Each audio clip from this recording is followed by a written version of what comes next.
Hello everyone, Jorge Huertas once again with all of you. Today I'm gonna show you what kind of project you should develop in the university. Okay, I want to share my experience. This is why I'm doing this video.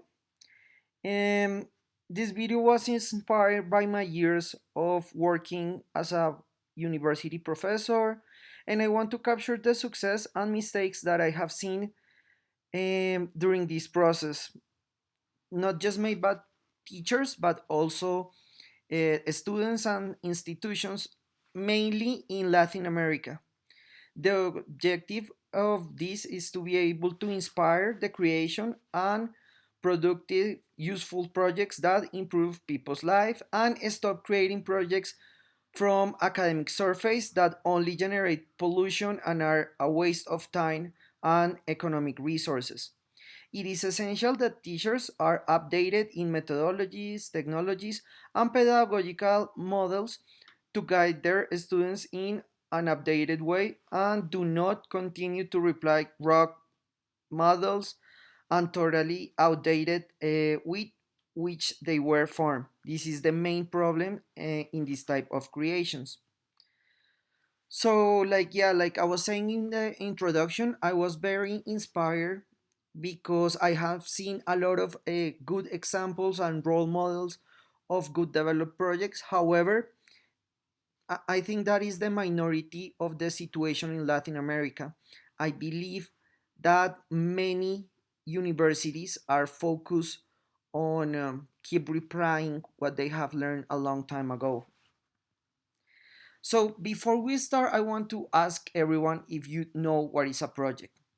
And I'm gonna start sharing what is not a project because people many times believe that if they work with a topic and they have a tangible result that could be a document, a graphic development, or a presentation, that is a project. And actually, that is not.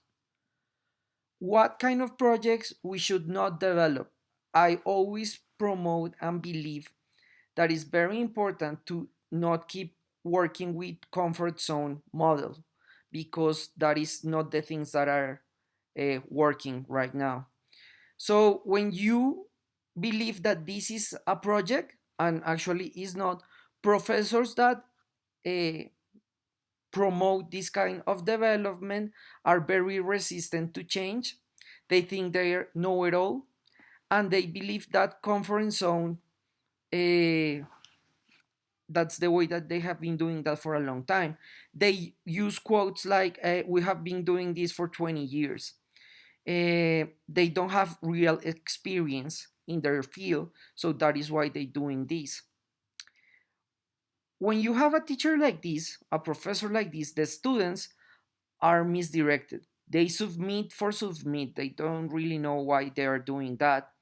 They believe that a good deliver is where they send something that have many things, and actually that is a huge mistake because a good project is not measured by the quantity, by their quality. They do not address any real problem. I mean, they are main focus in something really theoretical that you cannot apply in your real life. And actually, the results are quite shallow and superficial. They don't have real impact in communities. Institutions that have this kind of teachers and this kind of results, they got directives that they don't like to change. I mean, don't get me wrong, every institution in the world will say that they want innovation and they want to change, but that is not the reality.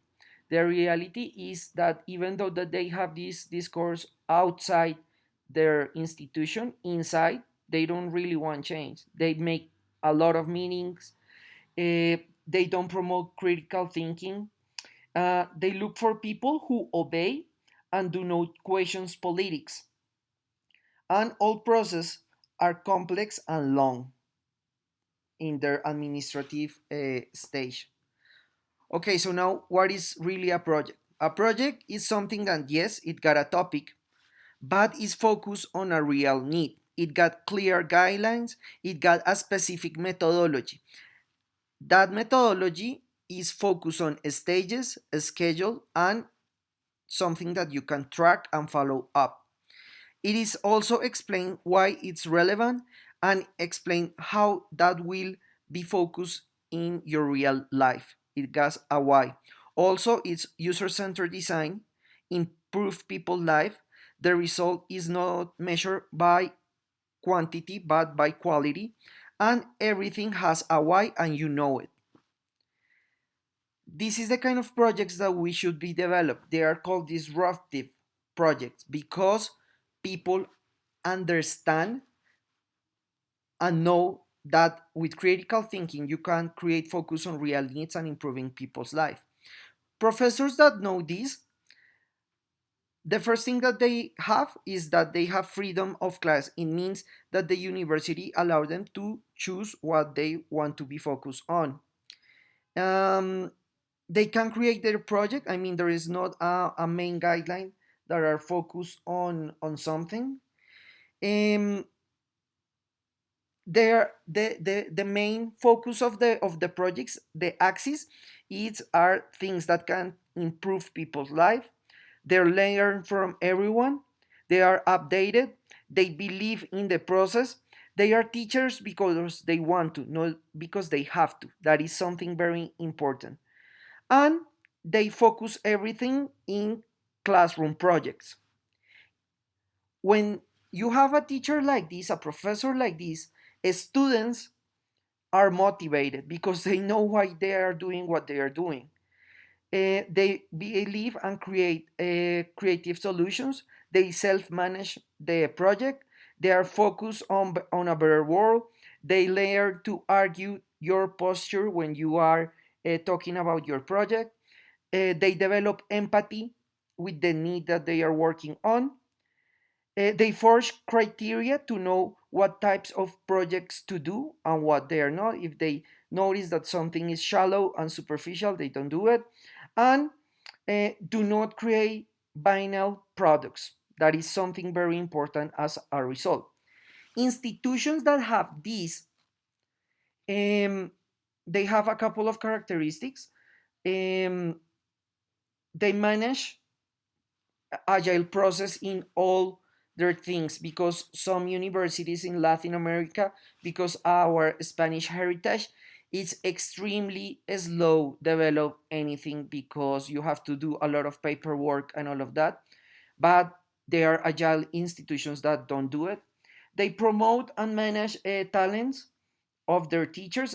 I mean, they are focused. Okay, you're a really good teacher, you teach, you don't have to do paperwork and other stuff.